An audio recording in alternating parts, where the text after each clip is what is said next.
And we are back and at it with another React out there. Yet again, when we're recording this, we are still kind of banned on YouTube. We'll hopefully be back sometime soon, but a widely talked about topic. Of course, we have talked about cheaters, the lack of an anti-cheat, and the one might call the turmoil that Overwatch League has been under for some time, and the future kind of up in the air thanks to Slasher. And of course, Activision Blizzard reports now coming out. It was first and foremost by Slasher. It is now out there. Activision Blizzard reporting just over $8 billion in revenue for 2020, with the success of all things Call of Duty leading the way. Bobby Kotick, the CEO of Activision Blizzard, tells Yahoo Finance it's the best year in the company's 30-year history. Of course, with the addition of Warzone, an extra, how much are they making off Warzone, Pete? We got some figures out there?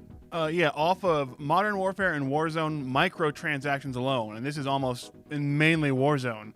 In 2020, they made $1.2 billion off of them. And those are like Fortnite-esque numbers in terms of skin sales, just to put you up there with the tippity top caliber of games out there for making money. Obviously, the kind of jab we have for Activision Blizzard, it's been a record-breaking year in terms of stock price and, of course, revenue and sales. And, of course, money coming in for Activision Blizzard has been the best ever for the company. And yet they have now confirmed lack there of an anti-cheat, hopefully coming out sometime this year. They have introduced more transparency, more communication, which I'm, super glad to be talking about. But, when you make $8 billion in revenue, there's of course going to be a lot of people pissed off that there is still no anti-cheat. I would say arguably the worst problem they've ever had with cheaters in Activision Blizzard's history. So the record-setting revenue year also comes with a record-setting cheating year. Would that be fair to say, probably? It has to be. Like, having Call of Duty's been around as a franchise for almost 2 decades at this point.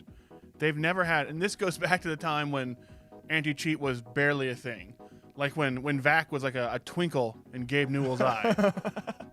They've never had a problem this big, and they've never made more money, and the two things are baffling to me. Like, think about that. You're in the boardroom, Activision, ActiB, right? And we're like, guys, all right, so we are having our worst cheating year ever, but sales through the freaking roof. So do we really need to combat these? I mean, that's just crazy to think about. You would think, generally speaking, outside looking in, I'm talking to my mom. I'm like, Mom, there's more cheaters than ever in this game. It's just dumb rampant.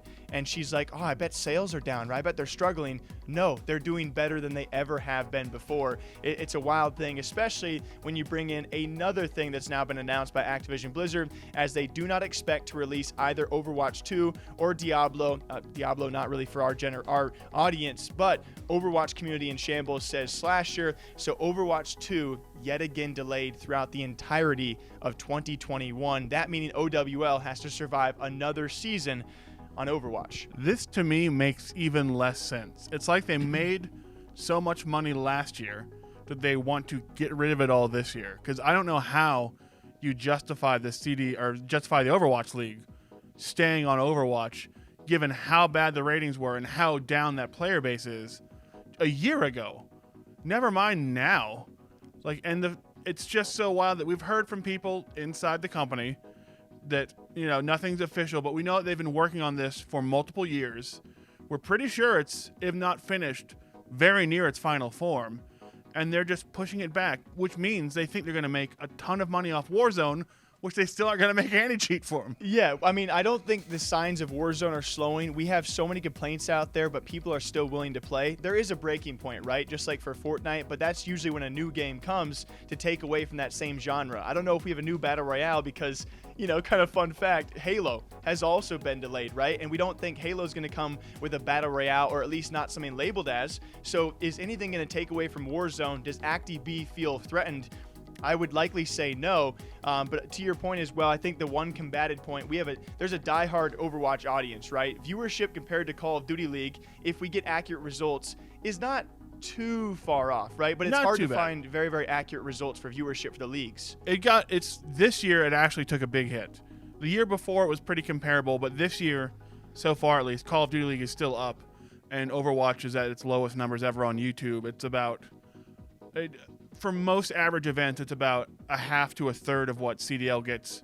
Finals normally do okay, and playoffs kind of do okay. I guess we'll see how that does go. Again, the main combative point probably being you would rather have it be perfected to a certain degree as release, because if Overwatch 2 releases and flops, I mean, that's almost a nail in the coffin, right? So to a certain degree, if you're a diehard fan, you're like, okay, I can understand. I can be patient. How patient can you be? Just like Halo fans, right? How long can you wait for Halo to be back? And then for Halo Esports, we have organizations having rosters being held for months and months, probably maybe up to a year before competitions can really begin for Halo Infinite. So I think that's all intertwined. And then very lastly as well, to kind of go off to a separate point, we finally have, luckily enough, some good news out there after into our second season for Call of Duty League and over 4 years for Overwatch. They are now allowing organizations to sell customized merch back to the fans. So ActiB had some bad moves. I will say anti-cheat sucked this year. I will say Overwatch 2 delayed sucks, especially with record-breaking sales. But a good note, finally they are learning for franchise leagues and these teams to make some money.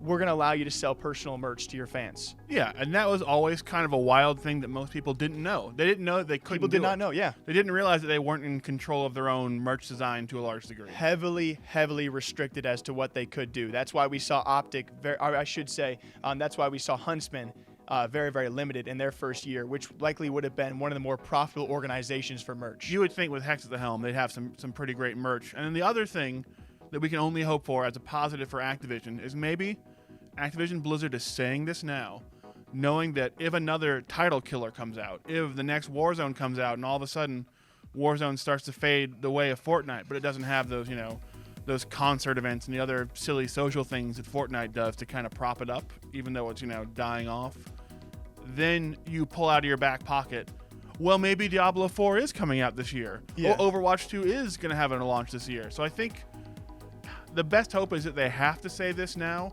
and that hopefully in the next few months they kind of change their tune, because otherwise, what are they doing with all that money? Yeah, and maybe they're stockpiling the cash and the anti-cheat and Overwatch 2 and Diablo 4 for the start of 2022. So ActiB just comes right back into relevancy as they are still relevant. We wanted to talk to all of you guys and kind of gauge your thoughts on this. Activision Blizzard bringing in $8 billion in revenue, and I would say struggling throughout this year, but also having a few upsides. What do you guys think? And as per usual, when we're back on YouTube and unbanned, we'll catch you guys back here sometime soon. Take a sip for us and take care.